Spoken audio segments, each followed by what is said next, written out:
তৃণমূল পঞ্চায়েত প্রধানের বাড়ির সিঁড়িতে রাখা মিষ্টির বাক্সে তাজা বোমা। সাত সকালে উত্তর চব্বিশ পরগনার দেগঙ্গার ৮৪ গ্রাম পঞ্চায়েত এলাকায় চাঞ্চল্য। সকালে তৃণমূল প্রধান বাপ্পা মণ্ডলের বাড়ির দরজা খুলতেই সিঁড়ির উপরে দেখা মেলে মিষ্টির বাক্স, আর বাক্সের মধ্যে গুছিয়ে রাখা ছিল দুটি তাজা বোমা। দেগঙ্গা থানার পুলিশ গিয়ে বোমাগুলি উদ্ধার করে। তৃণমূল প্রধানের বাড়িতে মিষ্টির বাক্সে করে কে বা কারা বোমা রেখে গেল তা নিয়ে তৈরি হয়েছে ধোঁয়াশা।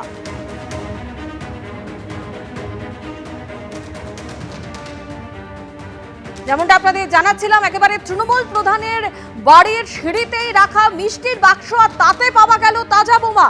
সাত সকালে উত্তর চব্বিশ পরগনার দেগঙ্গার ৮৪ গ্রাম পঞ্চায়েত এলাকায় চাঞ্চল্য ছড়িয়েছে।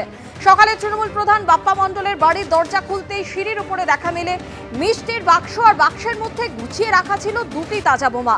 দেগঙ্গা থানার পুলিশ গিয়ে বোমাগুলি উদ্ধার করে। তৃণমূল প্রধানের বাড়িতে মিষ্টির বাক্স করে কে বা কারা বোমা রেখে গেল তা নিয়ে ইতিমধ্যেই ধোঁয়াশা তৈরি হয়েছে।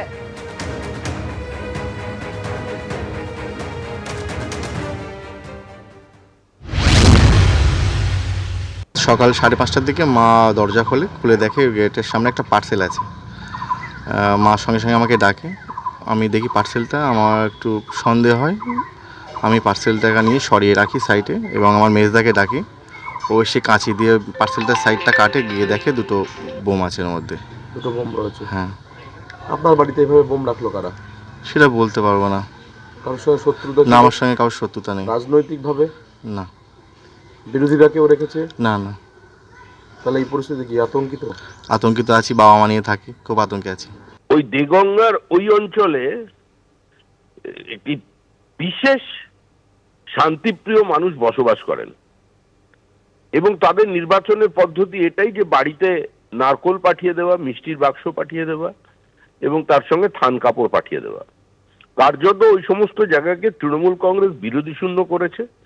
তৃণমূল কংগ্রেসের নেতারা গান পয়েন্টে কৃষকদের থেকে জমি কিনে নিয়েছে, মুক্তাঞ্চল বানিয়ে ফেলেছে। এখন যখন বিরোধীরা অস্ত্র নিয়ে তৃণমূলকে প্রতিরোধ করতে পারছে না, আমাদের যেটা অক্ষমতা, যেটাকে আপনারা সাংবাদিকরা এখন সাংগঠনিক দুর্বলতা বলেন, সেই দুর্বলতার সুযোগে তৃণমূল কার সঙ্গে লড়াই করবে? তৃণমূলের সঙ্গে তৃণমূলের লড়াই। পুরো বিষয়টাই তো চলেছে লুট।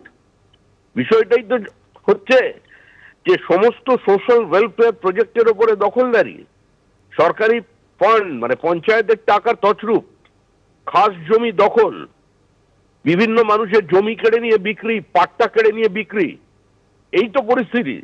তো সেখানে প্রধান হয়েছেন কিভাবে সেটাও দেখার। এখন প্রধান যখন হয়ে গেছেন তো তখন তার ফুল ছুঁড়ে প্রধান হননি, বোমা ছুঁড়েই প্রধান হয়েছিলেন। এবার বোমা ফিরে আসছে, তৃণমূলই তৃণমূলকে মারছে। সারা পশ্চিমবঙ্গের এটাই এখন চিত্র।